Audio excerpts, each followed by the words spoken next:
Hello, and welcome to this week's post of My Catholic Perspective. My name is Allie Marie, and I am an alcoholic.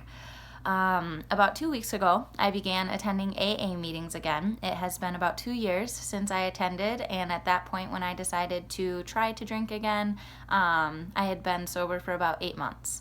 So when I converted Catholic, I had gotten a tattoo on my arm that essentially committed to no alcohol except for red wine for the rest of my life, no fornication, and no smoking or recreational drugs of any kind. And although I have stuck to the red wine, I have failed at the other two, and I felt the call and the need to be honest about all of that with my followers, especially since I feel as though I've really gotten to the point where, my husband and I, like, we did follow through, but prior to him, after my conversion to Catholicism, I guess my integrity has been off. I don't know. I've definitely still been struggling, I would say, and some of my past has been catching up to my husband and I, and different things have kind of been causing some friction. But essentially, I'm realizing that when I drink, although I'm only drinking red wine, I still am using that as a vice. I am still, I would drink 2 bottles at a time. They say that alcoholism is a progressive disease, and I would say at this point, I am only a situational alcoholic. So essentially, when I get really stressed out, instead of they say don't go to spiritual bypassing where you're just like, oh, everything's fine. But instead of processing my emotions and feeling what I was actually feeling, I rather wanted to use that depressant to just kind of make everything numb.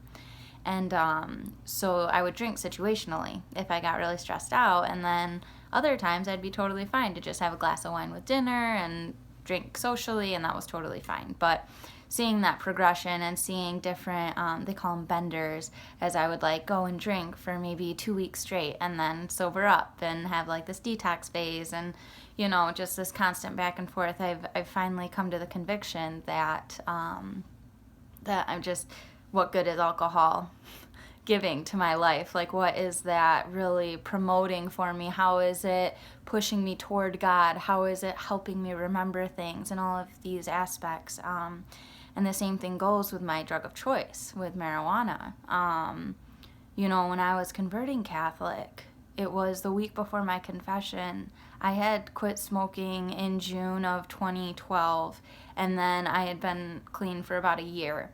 And a week before my confession, I started smoking again, and I remember just breaking down because I went to my first confession, and my confessor essentially, like, I was like, well, I've done this, this, this, and this, and he was like, oh, okay, that's great, like, everything's forgiven, just give me your act of contrition. And I was like, well, wait, like, oh yeah, and I struggle with this. And he was like, yep, you're fine, like, it's all forgiven. And I was like, all right. And so then I actually ended up doing a first confession that lasted about an hour, where everything was gone through that I had ever done. And I feel like right now, with where I've been since my conversion, like, I didn't smoke pot for nearly 3 years, and it wasn't until this past July that I broke down again, and stuff came up, and I didn't seek out the proper sources that I know to keep away from that. And it's from that relapse, it's from my my perpetual, like, drinking pattern that I've had, that I finally just, with the help of my husband, come to the conclusion that it's not worth it at all. Like, I want to be integrous to the things that I've committed to. I want to be able to, first and foremost, maintain that integrity to me, because that's what matters the most. Like, anybody can watch this, anybody can, like, be like, oh, this girl, like, whatever, but it's the truth, and I recently watched Pride and Prejudice, where I was talking about, is pride a fault or a virtue? And, it's like, obviously, pride is the underlying vice of any vice that we have. And pride can also be a fault if it prevents us from being able to be honest. And, I know that there are pastors out there who have, had affairs with their wives that eventually come clean, and it's like this huge heartbreak for the whole community. And I truly do apologize if that's the case of anything that I've done here. But I do want you to know that with this public confession, that I am committed moving forward to stay true to myself, to stay true to my husband, to stay true to the community of believers that's here. Because, the paradox of the gospel is that we die to live, and to obey is to be set free. Like, you'd think it was the complete opposite. Like, you have to be alive to live, and you have to, you have to be able to do whatever you want in order to be set free and have this freedom. But that's the paradox of the gospel of Christ coming, is that in order to experience that fullness of life, we do have to die to ourselves. And, being truly free and obeying is like to not be burdened. Like a murderer, like somebody who's not a murderer doesn't feel burdened by the law of do not murder. So, yeah.